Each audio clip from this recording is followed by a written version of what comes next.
عسلامة البنات، شنو أحوالكم؟ إن شاء الله يا رب تكونوا بألف خير وصحة وعافية. مرحبا بكم في فيديو جديد، وفيديو اليوم باش نشوفوا فيه بنة وزينة الغريبة الحمص التونسية. وصفة معروفة عنا هوني في تونس، نعملوها في العياد، حاجة بنينة على الآخر. والوصفة بالطبيعة زادة سهلة. تو نمشيو نشوفوا مع بعضنا المقادير والمراحل، وتبعوا النصائح بحول الله تجيكم كان بنينة ومزيانة على الاخر. دونك بالنسبة للمكونات متاعنا لليوم عنا هوني 500 جرام. انا باش نعمل 500 جرام حمص مرحي. الحمص متاعنا باش نعرفوه فرشك، لازم يكون لونه مزيان اصفر كما قاعدين تشوفوا فيه هكا، وخاصة ريحته طاغية، ريحته ياسر قوية وتظهر بنينة. دونك هذاك هو الحمص متاعنا يبدا فرشك. انا هوني خديت 500 جرام.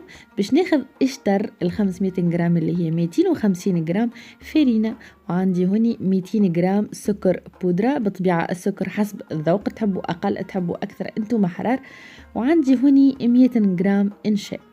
بالنسبة للإضافات اللي باش نزيدوها، عنا هوني شوية لوز مهروش يعجبني في الحمصية، وهذايا جلجلين باش نزينو به من برا. وبالطبيعة هوني خديت من 250 مليلتر ل 300 مليلتر زبدة مذوبة. خديت معاها هوني مغرفة كبيرة اسمن مذوبين مع بعضهم. تنجموا تعوضوا الزبدة بالزيت النباتي وإلا زيت زيتونة، المهم من 250 ل 300 مليلتر سائل الزبدة ولا الزيت كيف ما تحبوا انتوما. وبالطبيعة عندي القوالب.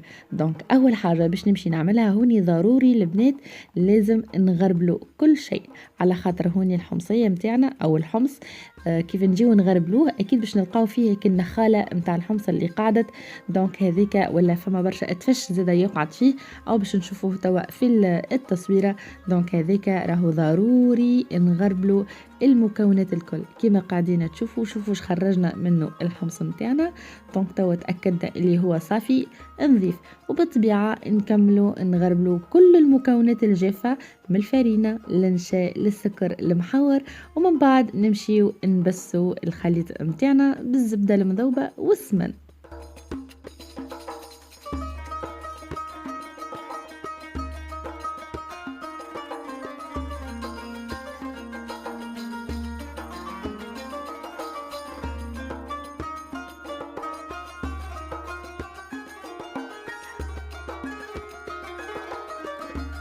كما شفتوا بعد ما كملت نخلط المكونات الكل باش نزيد هوني اللوز هوني اختياري، تنجموا تحطوا كيما تنجموا ما تحطوش انتوما وشنو تحبوا.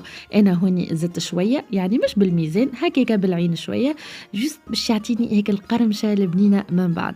وبالطبيعه باش نبداو نبسوا الخليط نتاعنا بشويه بشويه البنات. نتبعوا ما نصبوش الزيت ضربه واحده، علاش؟ على خاطر الحمص نتاعنا يخرج الزيت نتاعو مع العجن. يعني بالطبيعه احنا باش نبداو نبسوا ونخلطوا لين نحسوا انه الحمصية متاعنا بدأت تترمل كما قاعدين تشوفوا فيها بالطريقة هذه.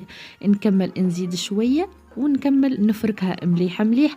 قبل ما ديما نفركوا ونشوفوا نشكلوا بيدينا إذا كانت ماسكت أو الزيت متاعنا مريقل، ما عاش نزيدوا.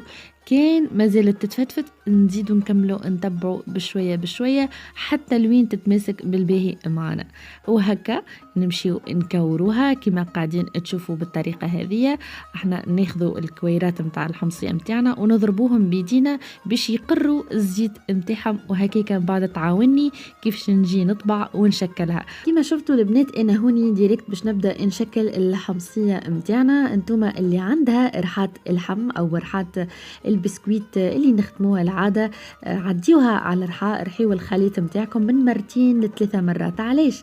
على خاطر الرحي هوني باش يعزز نكهة الحمص، باش يخرج يعني نكهة الحمص أكثر، وباش يقر زيتو أكثر، وبالطبيعة باش يعطينا ملمس ناعم أكثر ونتيجة أفضل. دونك بالحق اللي عندها ريحات اللحم ميسالش ترحيها الخليط متاعنا هذايا، ترحيه من 2 ل 3 مرات. واللي مش متوفر عندها كيف حالي انا ميسالش تستكفى انها تعجن العجينه متاع الحمصيه ملي وتكمل تشكلها بالطريقه هذه. انا كما شفتوا الطريقه متاعنا الزمنيه هي ناخذوا الكوره ونطرحوها هكا ونرشوا عليها السمسم. بالنسبه للخشن كما شفتوه يعني ما نخشنوش فيها برشا، حكايه سنتيمتر، ومن يعني نجودوش في العجينه برشا باش ما تتحرقنيش من بعد في الفور وتجينا ماهيش بنينه. دونك السمك متاعنا سنتيمتر اكثر شويه ميسالش كيما قاعدين تشوفوا هوني. ريتو السمك متاع القالب متاعنا محليه مزيان وهكا كيفي. دونك كيما شفتوا انا هوني القوالب متاع فيهم التشريفه. دونك نحاولوا كي نجيو نطبعوا يعني ننزلوا من فوق باش ياخذ الفورمه، يعني نطبع ومن بعد نرص هكا بيديا شويه باش تاخذ العجينه نتاعي الزينه نتاع القالب ونخرجوها بالسياسه. السمك هذايا مزيان كما شفتوا في التصويره، وهذوما القويلبات نتاعنا حاضرين. دونك انا باش نكمل ان نحضر الحمصيه نتاعي ونشكلها. هذايا الشكل الثالث، وانتوما اي فورمه نتاع حمصيه متعودين بها ميسالش. واللي ما عندوش قوالب اتوا نشوفوا مع بعضنا طريقه نتاع التزيين او تشكيل الحمصيه نتاعنا من غير قوالب. دونك انا باش نكمل نشكل الغريبه نتاعي الكل، وبالطبيعه العجينه اللي تفضل نعاود نلمها بالطريقه هذه ونعاود نسويها وننزل عليها هكا شويه باش نحي هيك الشقوق، وكيف كيف نكمل نرش الجلجلين ونواصل التشكيل نتاعي بالطبيعه ما يطيش حتى شيء. دونك هذه هي بالنسبه اللي عنا قوالب. توا باش نمشيو نشوفوا الطريقه اللي يعني من غير قوالب. دونك باش ناخذوا شويه عجينه نحاولوا نعملوا بودان خشين بالطريقه هذه كما قاعدين تشوفوا. نحاولوا نستويوه يعني قد الطول قد العرض كما قاعدين تشوفوا هكا بالضبط. وبالطبيعه باش نرشوا الجلجلين على جناب ونلفوا يعني باش نحاولوا نلصقوا الجلجلين هذيك في الوجه نتاع البودان نتاعنا.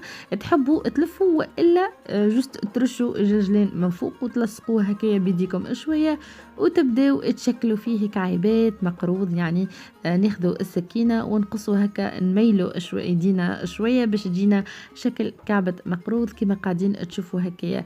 بالطبيعه راهي الحمصيه كيف ندخلوها الطيب باش تكبر هكا معنا شويه. دونك هذيك علاش نحاولوا ما نكبروش في الاشكال اذا كان ما عندناش طوابع باش يجينا الفورمه مزيانه. دونك انا هوني كعيبه المقروضه نتاعي عملتها صغرونه شويه كيف دخلتها للفور وطابت كيف تعطني هيك المنظر المزيان.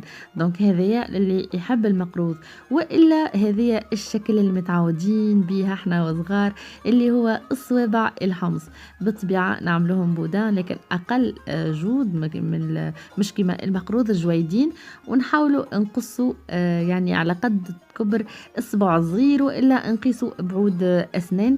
دونك حتى لوين ناخذوا الطول المزيان هذاك نقصوا زيدا كيف كيف على جناب هكا شويه نعملوهم شكل واحد وناخذوا القفاء متاع السكينه ويدوب هكا نطبعوا الوجه شويه كزينه. هذه هي الزينه متاع الحمصيه متاعنا الاصليه، الصوابع اللي قاعدين تشوفوا فيهم توا قبل ما يوصلنا التطور متاع القوالب الجدد هذوما اللي قاعدين تشوفوا فيهم. دونك بالطبيعه تحبوا تعملوا بالقوالب والا تحبوا تشكلوا بيديكم يعني حاجه عاديه. البنه راهي واحده. دونك فوالا انا الفور متاعي لازم يكون سخون على 180 درجه مش عاليه برشا باش نحطوا الطبق متاعنا درج وسط. النار الفوق اللوطه وقت اللي نشموا هيك الريحه البنينه فاحت وخذوا التحميره المزيانه اللي قاعدين تشوفوا فيها وقتها الحمصيه متاعنا طابت.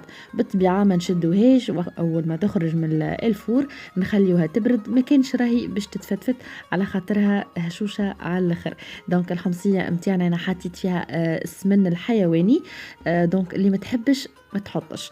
دونك هي راهي تعطي بنه والريحه نتاعها بعد لا طابت ياسر بنه على بنه وما نحكي لكمش. حسيلوا جربوا الوصفه وان شاء الله يا ربي تعجبكم. هذه هي الحمصيه نتاعنا في صحن التقديم، وكما شفتوا ما زينتها بحتى شيء، فقط استكفيت باللوز من داخل والجلجلين مزين من برا. لزتها حتى اضافه اخرى لا شوكولاته ولا حتى شيء. دونك انا نحب نتبنن بطعمه الحمص ويا ناعما، وانتم اذا كانت تحبوا اي اضافه اخرى زينوا على رواحكم ولكم حريه الاختيار. ان شاء الله يا ربي عجبتكم. بالطبيعه ما تنسيوش تحطوا هيك اللايك وتعطيني رايكم المزيان اللي فرحني برشا.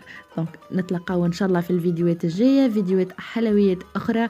هذاك علاش لازمكم تشتركوا في القناة إذا كان ما زلتم ما اشتركتوش، وتفعلوا هيك الجرس خاصة باش يوصلكم كل جديد إن شاء الله. دونك نخليكم أنا توا في رعاية الله، نحبكم برشا وبسلامة.